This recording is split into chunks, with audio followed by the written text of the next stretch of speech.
बिस्मिल्लाहिर्रहमानिर्रहीम। अस्सलाम वालेकुम students, this is our lecture number 18 of science for class 8। Chapter हमारा 4 है स्पीडिंग अप। इसमें बेटा आज का जो हमारा आर्टिकल है वो हम ग्रेविटी के बारे में पढ़ते हैं, ग्रेविटी, फॉलिंग एंड रेजिस्टेंस। हमें पता है कि कोई भी ऑब्जेक्ट है वो ग्रेविटी की वजह से ज़मीन पर आता है। पहला देखें, बैलेंस फोर्स है। अगर हम हैंड से इसको पकड़ रहे हैं तो 10 न्यूटन जो फोर्स या वेट की वजह से ये बॉडी नीचे जा रहा है, लेकिन जो टेंशन की फोर्स है ये जो धागे में या स्ट्रिंग में प्रोड्यूस होती है, हमारा हाथ जो है वो सेम फोर्स 10 न्यूटन उस पर लगाएगा और ये बैलेंस रहेगा, गिरेगा नहीं। लेकिन अगर इसको काट देंगे दरमियान में से, इसका मतलब है हमारा हैंड इस पर कोई फोर्स नहीं लगाएगा, तो ग्रेविटी की वजह से 10 न्यूटन की फोर्स की वजह से वो नीचे ज़मीन की तरफ आ जाएगा। ये अनबैलेंस फोर्स है। इसमें एक्सेलेरेशन नहीं होगा, बॉडी मूव नहीं कर रहा, और इसमें नीचे की तरफ आएगा, स्पीड चेंज हो रही है, तो इसमें जो एक्सेलेरेशन प्रोड्यूस होगा। The diagram above shows a block hanging from a piece of string. रस्सी से एक ब्लॉक हैंग हो रहा है। द डाउनवर्ड्स फोर्स, वेट हमेशा डाउनवर्ड लगती है, is balanced by the upward force, tension in the string. Tension string की वजह से, स्ट्रिंग में मिलती है, और हैंड की वजह से, हैंड की फोर्स। इफ द स्ट्रिंग कट कर दें, the weight makes the block accelerate downward. Block नीचे की तरफ आएगा, उसका वेट जो है अर्थ की तरफ लेकर आएगा। On earth gravity makes falling objects accelerate. Earth की ग्रेविटी की वजह से ऑब्जेक्ट्स नीचे की तरफ आएंगे। एट अबाउट 10 मीटर पर सेकंड स्क्वायर कहेंगे। जिस एक्सेलरेशन से नीचे आएंगे उसको 10 मीटर पर सेकंड स्क्वायर कहेंगे। ऑल ऑब्जेक्ट सेम एक्सेलरेशन से गिरते हैं। This means that after 1 second के बाद the block will be falling at 10 metre पर सेकंड, यानी कि उसका कितने स्पीड से गिरेगा, 10 मीटर पर सेकंड से। एंड आफ्टर 20 मीटर पर सेकंड हो जाएगा। आफ्टर 30 इज फॉलिंग 30 मीटर पर सेकंड से, एंड सो ऑन इंक्रीजिंग। जैसे जैसे ज़मीन के करीब आएगा वो उसकी स्पीड इंक्रीज होती रहेगी। However, this is only true for objects falling in a vacuum. ये सिर्फ वैक्यूम के लिए है, जहां एयर ना हो।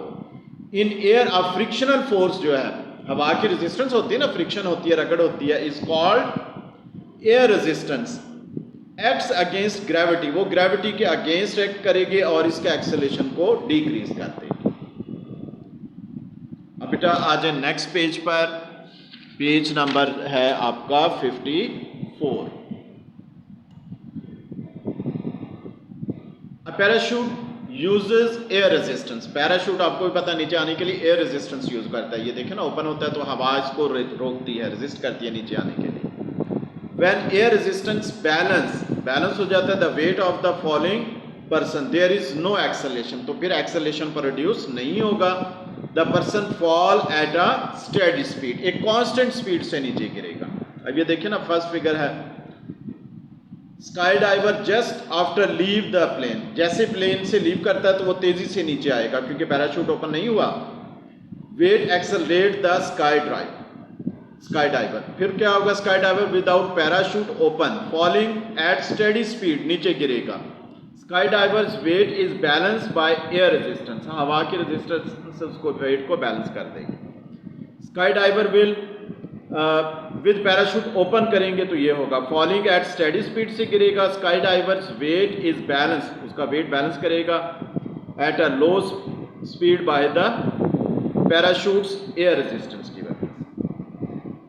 बेटा डिड यू नो देखें, if you drop a lead weight and a feather, एक लेड का जो हैवी वेट होता है वो और एक फेदर जो पर होता है उसको गिराएं, both fall down because gravity की वजह से नीचे गिरेंगे। However, the feather is slowed down much more than air by air resistance. अगर ये होगा, स्पेस होगा तो दोनों एक स्पीड से गिरेंगे, लेकिन हवा की वजह से इसकी रेजिस्टेंस ज़्यादा होगी तो वो स्लो आएगा feather.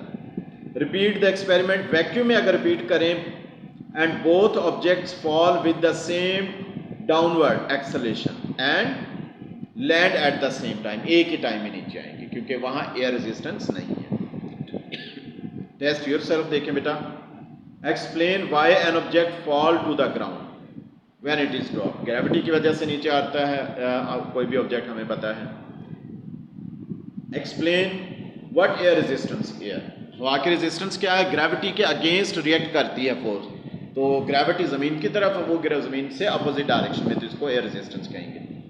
Which four reduces the acceleration of a falling object, air friction, air resistance हवा की रेजिस्टेंस रोकती है। What happened when a balance force is applied on object, object पर जब बैलेंस फोर्स अप्लाई करेंगे तो वो स्टेडी स्पीड से नीचे गिरेगी, एक्सेलेरेशन प्रोड्यूस नहीं होगा। इजी क्वेश्चन आंसर है इनके, तो इसके साथ बेटा आज के हमारा जो है वो चैप्टर कंप्लीट हो गया। एक्सरसाइज देखते हैं, पेज नंबर है 55, तो ये आपने खुद करना है। मल्टीपल चॉइस क्वेश्चन है, क्वेश्चन नंबर 2 जो है वो ट्रू फॉल्स हैं। आप एक्सरसाइज का थ्योरी को अच्छी तरह पढ़ेंगे तो आप इंशाल्लाह इजीली कर लेंगे। क्वेश्चन नंबर 3, 4, 5 ये जो भी हमने पढ़ा ना इसी के बारे में, फोर्सेस के बारे में और स्पीड के बारे में है, इजीली इंशाल्लाह आप इनको कर लेंगे। ठीक है, तो आज का हमारा लेक्चर कंप्लीट हो। इनको नोटबुक्स में भी लिखना है बेटा, चैप्टर आप पढ़ेंगे ना अच्छी तरह इंशाल्लाह, तो हर क्वेश्चन का आंसर आपको जो है वो चैप्टर में से एक्सरसाइज जो है वो एक्सरसाइज का मिल जाएगा, तो खुद करना है। बहुत इंटरेस्टिंग है, इजी है, तो नोटबुक्स में भी आपने कंप्लीट करना है ये। तो आज का लेक्चर कंप्लीट हुआ। Thank you very much. Allah.